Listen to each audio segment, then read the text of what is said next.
red circles of fire is hot. Don't just like, don't just subscribe.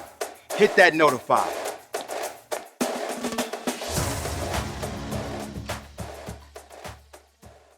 Chapter 22. The Depths. Late afternoon sunbeams danced through mountainous caverns. An auto-transport carried Oto-Mani and Diodi as it weaved in and out of greenery-covered cave tunnels and open land on the way to the southern seaport. By law and by custom, the water death must be administered at the southeastern port that held both mystical and military significance for Makana. It was one of the most accessible entry points into Makana, other than the now fiercely guarded port of no return. Tulu cursed what he saw as the lapses of Fumo's lackadaisical circle of memory, the so-called border guardians who somehow failed to stop Oto-Mani and Diodi from violating the inviolable border. An unsettling calm nestled around the hearts of Diodi and Oto-Mani. They rode in silence, hands shackled to their waists, with only longing glances serving as their lovers' conversation since neither actual banter nor the touch of their hands was possible. Jittery guards watched them. So much of the two travelers' odyssey through this strange land was both mystifying but also all too familiar. They recognized the cruelty and contradictions of Makana as though they were Rakanese in origin. But the two also witnessed the enthralling beauty of Makana and understood why Tulu, in his perverse way, feared any contamination of this land, feared anyone who might intrude upon this so-called paradise. Diodi and Oto-Mani feared their deaths. But surely this was not the end of their journey.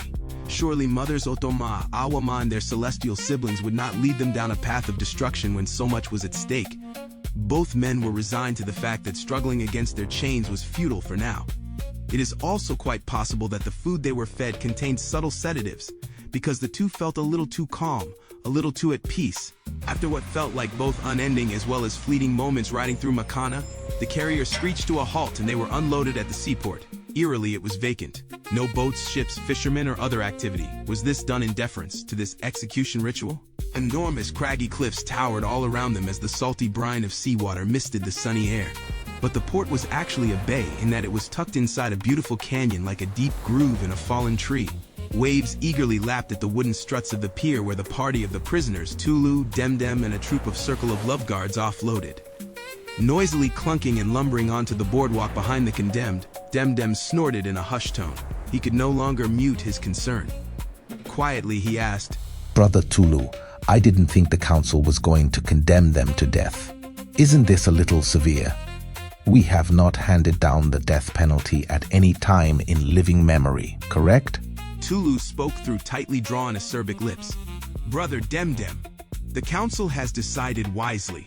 Tulu recited the fiction he had concocted in case anyone challenged these actions. "These Rakani barbarians have violated our borders and thus threaten our very existence. Such has not happened in 100 years. We must deter more of them from invading us. If we can put their king-dictator to death, we are capable of killing any of them and thus use intimidation as a deterrent. But now is not the time for discussion. Now is the time to obey the decision of the council."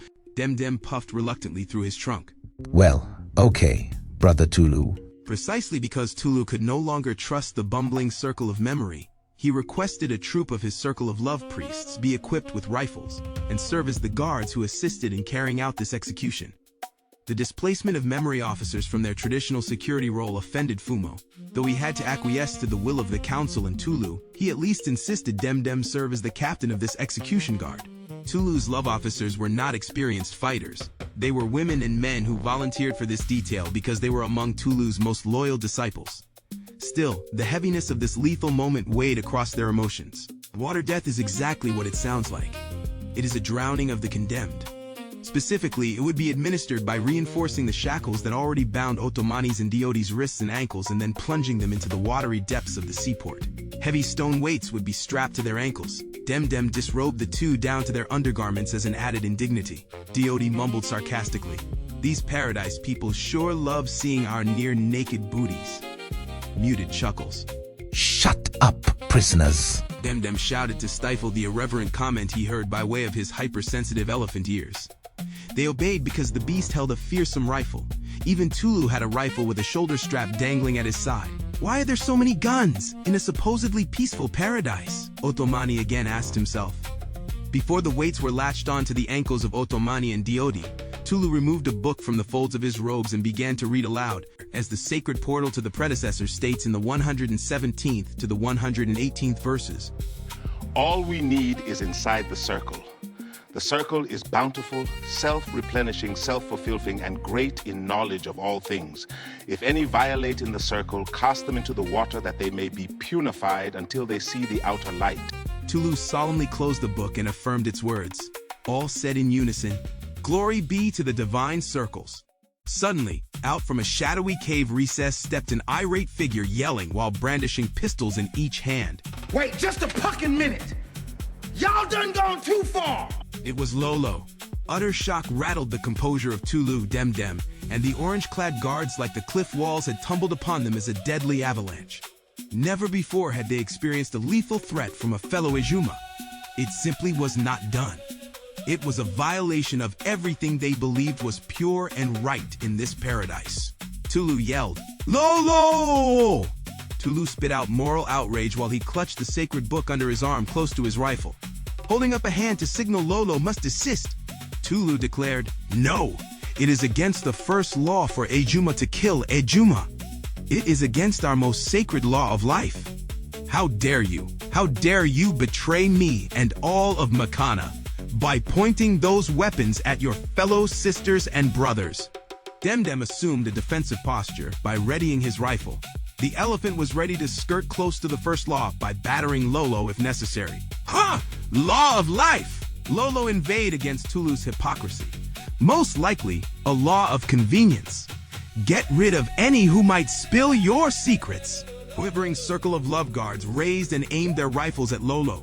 They were confused, for they dared not shoot lest they maim or kill Lolo, a fellow Ejuma. To do such would be to commit a great evil. That is what they were taught and preached to others. But what else could they do but point their weapons at Lolo in return for Lolo pointing pistols at them, or at least toward them? Tulu screamed, "Do not fire, you fools! Hold your fire!" He was a preeminent leader of Makana, but he was also a long-suffering parent. "Lolo is my daughter's son!" Tulu's emotional quandary was even deeper than those of his guard priests. Lolo shot a glance at Oto-Mani and Diodi while watching the movements of the others. "Do you two know why we worship the concept of circles?" "No," shouted back Oto-Mani. "I have no damn idea!" Diodi cussed. "Well, I'll tell you. Like circles that do not change, the boundaries of our society are set, static, immovable. We do not expand. Our circumference is fixed. And thus, by law, not only do we consider it blasphemy for any to violate our borders, all of we Ejuma are forbidden to go outside the boundaries of our greatest circle, Makana. This is even though the specific boundary line for our nation on this southeastern border is only 1,000 paces that way." 1,000 paces that way, sweethearts, and you are free! Diodi and Oto-Mani were perplexed. If Lolo wanted them to escape by swimming out to sea, how could they do so if they were still shackled together? Now, raise your hands, children, and then stand still! Mr. Lolo is gonna free your pretty asses! With that, Lolo fired off multiple rounds.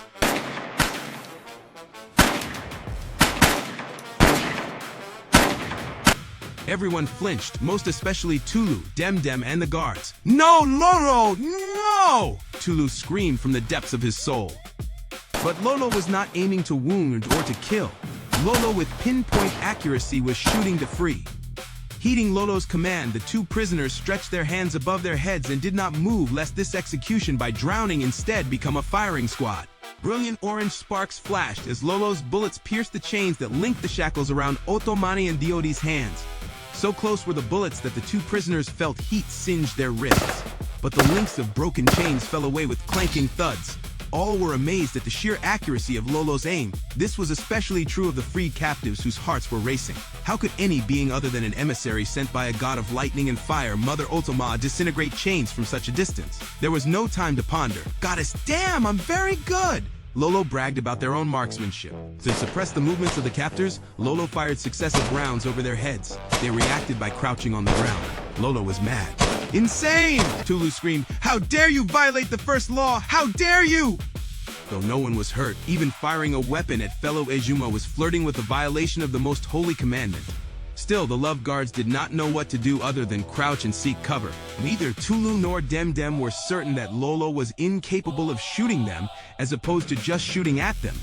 Tulu now regretted that he did not take a detachment of Fumo's dense but well-trained memory guardians for this execution detail, as opposed to his loyal but lesser-trained love guardians. Their shock provided a big window of opportunity. The instance after the captive's chains and shackles were broken, Lolo screamed, "Dive, baby boys, dive!" Just like when they were teenage boys who played in the palace pool for hours, Oto-Mani and Diodi jumped from the pier and plunged into the murky depths like leaden iron balls. Geysers of water sprayed in the wake of them, diving straight down.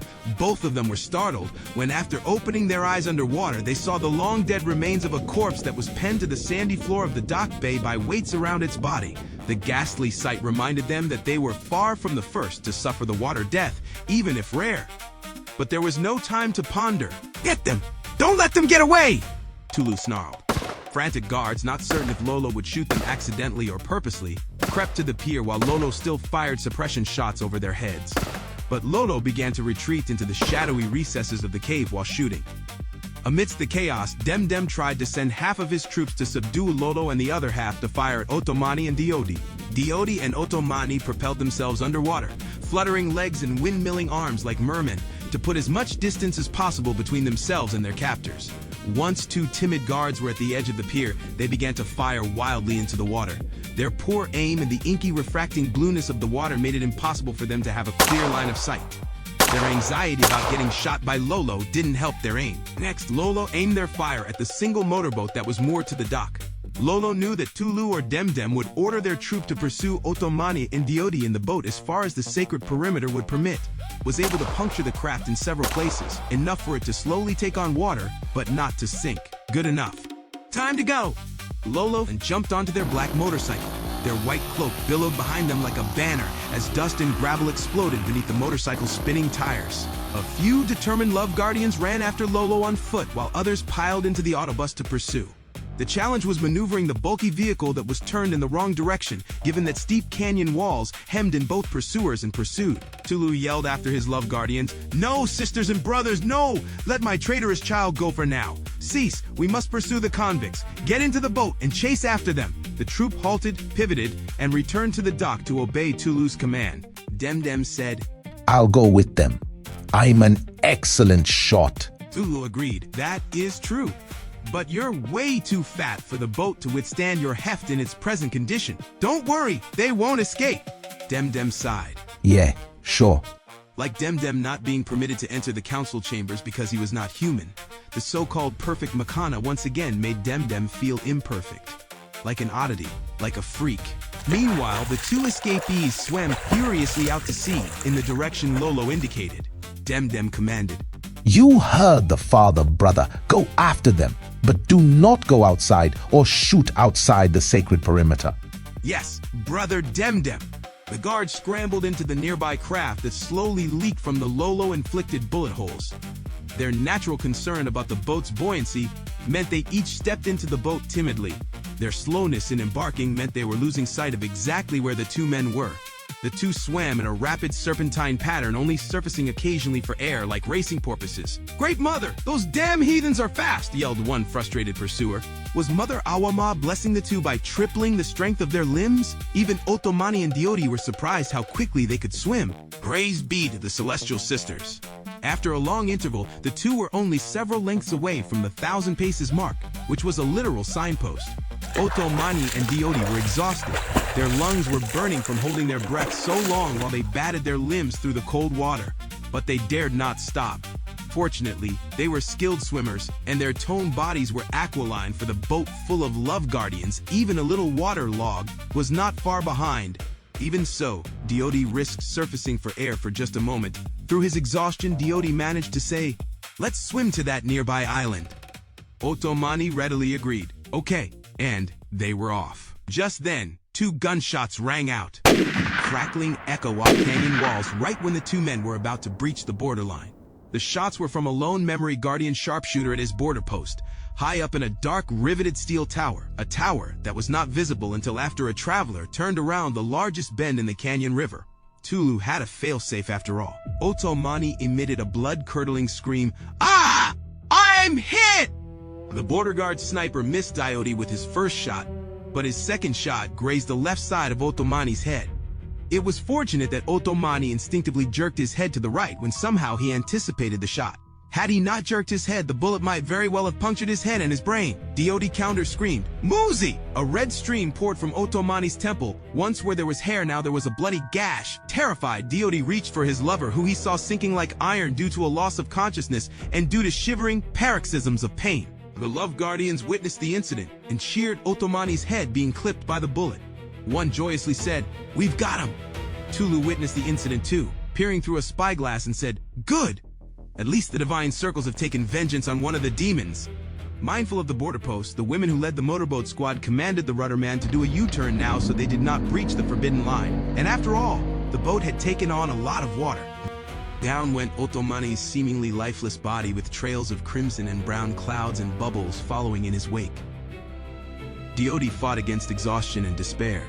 His powerful arms reached desperately for Oto-Mani, whose body drifted helplessly downward through the swirling depths.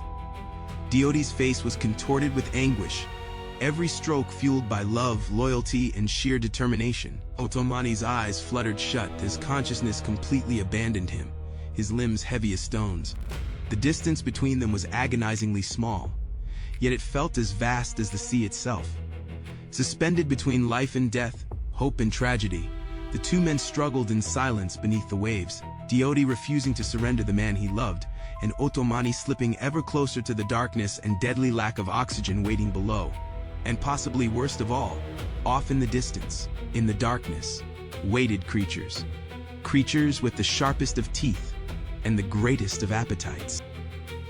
Now, good people, please like, comment, and subscribe to catch the next thrilling episode of Red Circles of Fire.